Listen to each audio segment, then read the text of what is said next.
Hello friends, Lakshmi কিচেনে আবারও সবাইকে স্বাগত জানাই। আজ আমি তোমাদের নিরামিষ আলু পটলের কোরমা রেসিপি শেয়ার করব।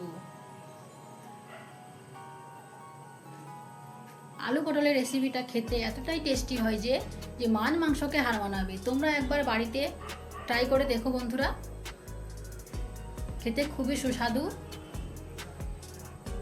এবার আমি উপকরণগুলো দেখাচ্ছি। এখানে আমি 500 গ্রামের মতো পটল নিয়েছি। পটলটাকে আমি এইভাবে কেটেছি আর লবণ আর হলুদ মাখিয়ে রেখেছি। আর দুটো বড় সাইজের আলু কেটে রেখেছি, লবণ হলুদ মাখিয়ে রেখেছি। এবার আমি নেব আদা আর কাঁচা লঙ্কা, চিনে বাদাম, কাজু বাদাম আর পোস্ত। আর নিয়েছি টমেটো সস, টক দই 4 চামচ আর গুঁড়ো মশলা, লঙ্কা হলুদ আর জিরে গুঁড়ো। এরপর আমি চিনে বাদাম, কাজু বাদাম আর পোস্তটাকে একসঙ্গে বেটে নেব। আর আদা কাঁচা লঙ্কাকে একসঙ্গে বেটে নিচ্ছি।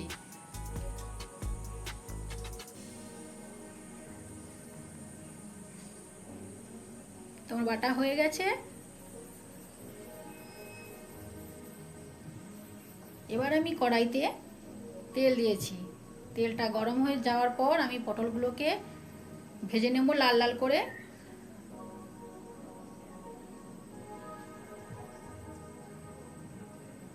কিছুক্ষণ নাড়িয়ে নিয়েছি। পটলটা অর্ধেকটা সেদ্ধ হয়ে এসে এবার আমি আলুগুলো দিয়ে আবার ভালো করে নেড়ে নেব। আলু আর পটলটাকে ভালো করে লাল লাল করে কষিয়ে নেব।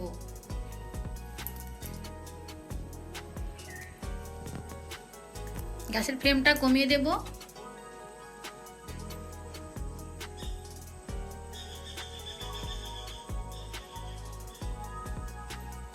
নেড়ে নিচ্ছি ভালো করে।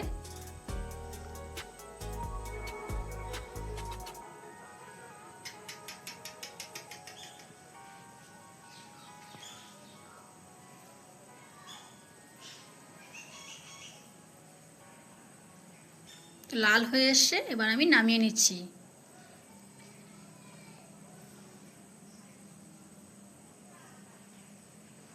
এবার আমি কড়াইতে দেব সর্ষের তেল।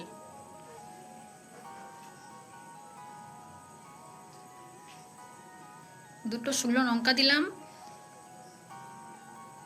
আর দেব ফোড়ন দিয়ে একটু নেড়ে নেব।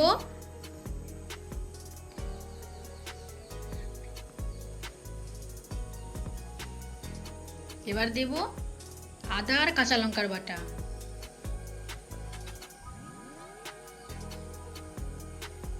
দিয়ে ভালো করে নেড়ে নিচ্ছি।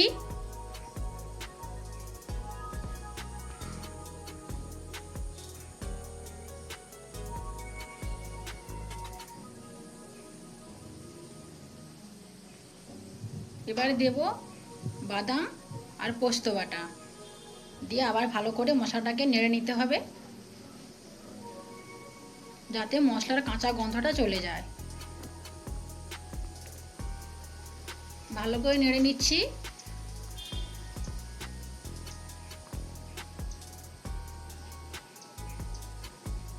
বারবার নাড়াতে হবে যাতে মশলাটা কড়াইতে না বসে যায়।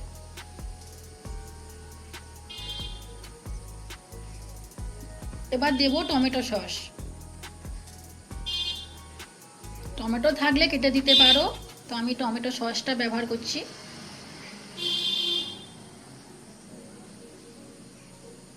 দিয়ে ভালো করে নেড়ে নিচ্ছি।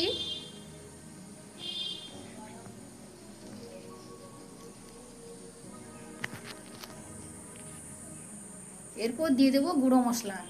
1 চামচের মতো হলুদ গুঁড়ো নিয়েছি, লঙ্কার গুঁড়ো নিয়েছি আর জিরের গুঁড়ো দিয়ে আবার ভালো করে নেড়ে নিচ্ছি।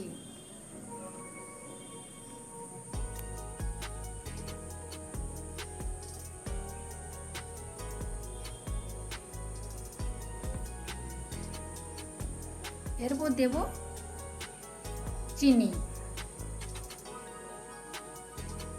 চিনিটা দিয়ে ভালো করে নেড়ে নিচ্ছি।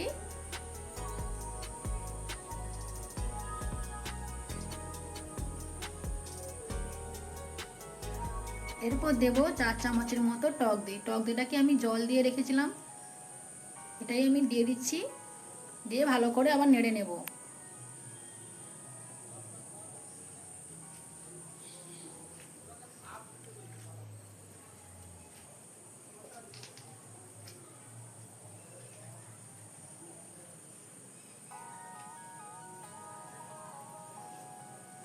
মশলা থেকে তেলটা ছেড়ে গেছে বন্ধুরা, দেখতে পাচ্ছ। আবার একটু নেড়ে নিচ্ছি।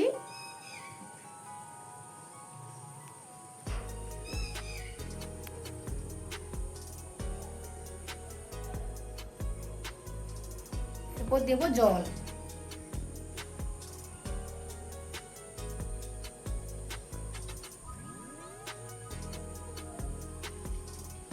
বেশি জল দেব না, আমি 3 বাটি মতো জল দিয়েছি।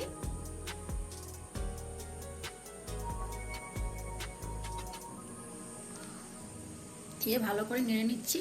এবার একটু ফুটিয়ে নেব।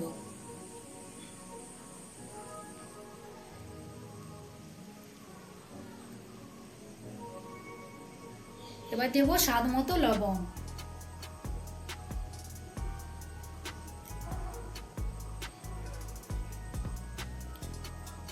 একটু ফুটে গেছে, এবার এরপর দিয়ে দেবো আলু পটলগুলো ঝোলের মধ্যে দিয়ে দেব। দিয়ে একটু নেড়ে নিচ্ছি।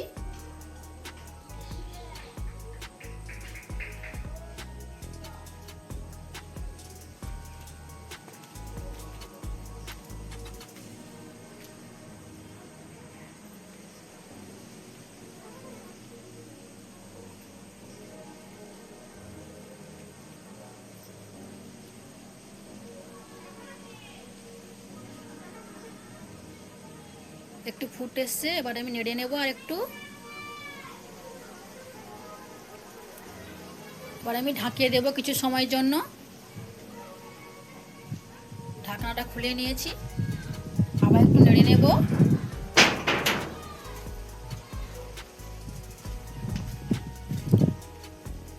যেহেতু আলুটা সিদ্ধ হয়নি, আবারও আমি ঢেকে দেব।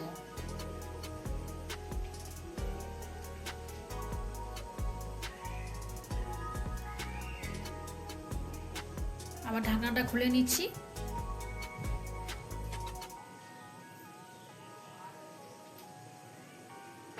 তো আমাদের আলু পটলের কোরমাটা রেডি হয়ে গেছে।